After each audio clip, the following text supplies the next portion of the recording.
Tungabhadra dam gate కొట్టుకుపోయింది అనేటువంటిది తెల్లవారుజామున తెలిసిన వెంటనే రాష్ట్రంలో ఉన్నటువంటి ఉన్నతాధికారులందరినీ కూడా అప్రమత్తం చేయడం జరిగింది. దాని తర్వాత డ్యామ్ అధికారులతో మాట్లాడి ఏం జరిగింది అనేటువంటి తెలుసుకుని తెల్లవారుజామున ఎప్పుడో గేటు కొట్టుకుపోవడం, దాని నుంచి పెద్ద ఎత్తున నీరు వృధాగా నదిలేకపోవడం జరుగుతూ ఉంది.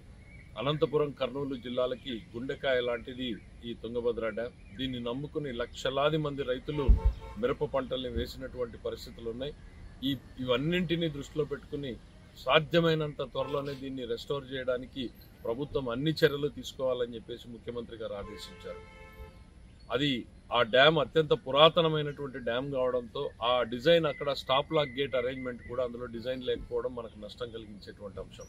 స్టాప్ లాక్ గేట్ ఏంటి అంటే ఇట్లాంటి విపత్కర పరిస్థితులు వచ్చి ఏదైనా గేట్లు కొట్టుకుపోయినప్పుడు ప్రత్యామ్నాయంగా ఇంకో గేట్ని దించుకునేటువంటి అవకాశం ఈ కొత్తగా వచ్చేటువంటి డ్యాముల్లో డిజైన్ చేస్తూ ఉన్నారు. అట్లాంటి అవకాశం ఆ డ్యాంలో లేకపోవడం వలన నీరు వృధాగా పోతా ఉంది. అయితే ఆ డ్యాంలో బాగా పరిపూర్ణమైనటువంటి అవగాహన కలిగినటువంటి వ్యక్తులు, సుదీర్ఘమైనటువంటి అనుభవం ఉండి రిటైర్ అయిన వ్యక్తులు కన్నయ్య నాయుడు గారు ఇట్లాంటి వ్యక్తులందరినీ కూడా సంప్రదించడం జరిగింది.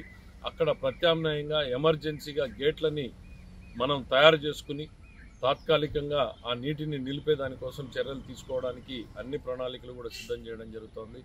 ఇంకా ఏమైనా ప్రత్యామ్నాయాలు ఉన్నాయా, రబ్బర్ డ్యాములను తెచ్చి ఇమీడియట్గా అడ్డం పెట్టొచ్చా, ఇట్లాంటి ప్రత్యామ్నాయాల మీద కూడా ఉన్నతాధికారులు విజయవాడలో దాని మీద పనిచేస్తూ ఉన్నారు. ఏది ఏమైనా కూడా ఇది అత్యంత బాధాకరమైన అంశం. ఒక రాయలసీమ వాసిగా ఉదయాన్నే ఈ వార్త విన్న వెంటనే ఎంతో ఆందోళనకు గురి కావడం జరిగింది. ఎందుకంటే దీన్ని నమ్ముకున్నటువంటి లక్షలాది మంది రైతుల జీవితాలకు సంబంధించింది కాబట్టి ప్రభుత్వం పూర్తి స్థాయిలో దీని మీద దృష్టి పెట్టింది. ఇది మన ప్రభుత్వం కాదు, తుంగభద్ర డ్యామ్ చేయాలి కాబట్టి, బోర్డు అధికారులు చేయాలి కాబట్టి వాళ్ళకి అన్ని సహాయ సహకారాలు అందించమని ముఖ్యమంత్రి గారు ఆదేశాలు ఇచ్చారు. దాని ప్రకారం ఇప్పటికే చర్యలు ప్రారంభమయ్యాయన్నటువంటి విషయాన్ని తెలియజేసుకుంటున్నాం. తప్పకుండా అక్కడికి ఎన్ని మార్గాలు ఉన్నాయో అన్ని మార్గాల్ని అన్వేషించి ఈ ప్రభుత్వం ఆ నీటిని వృధా కాకుండా ఆపేటువంటి ప్రయత్నం చేస్తుంది.